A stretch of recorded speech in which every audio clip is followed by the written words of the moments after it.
नमस्कार, मी गणेशराव आणि तुम्ही पाहतात बीबीजी न्यूज तुमसर.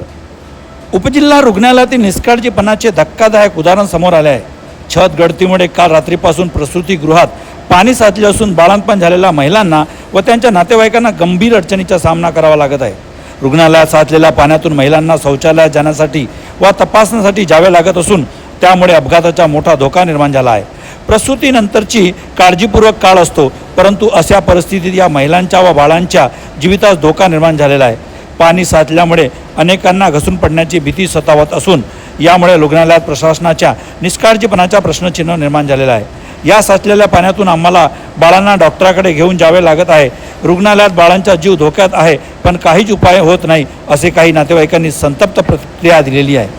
या परिस्थितीकडे आरोग्य विभाग व स्थानिक प्रशासन तत्काळ लक्ष देणे गरजेचे आहे.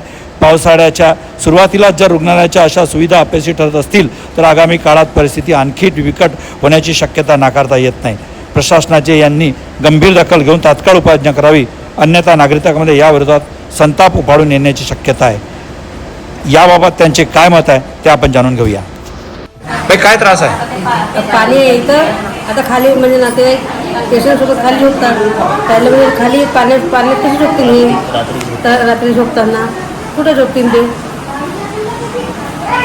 त्रास आहे. पाण्याचा त्रास आहे.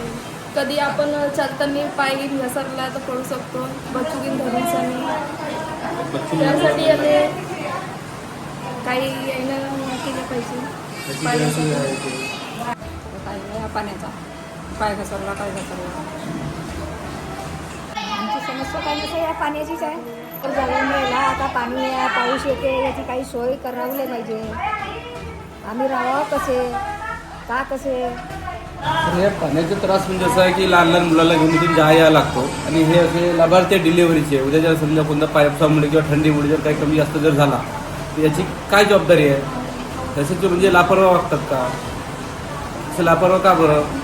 तर या पेशंटाची काही सुविधा घ्यायला पाहिजे, काही सोय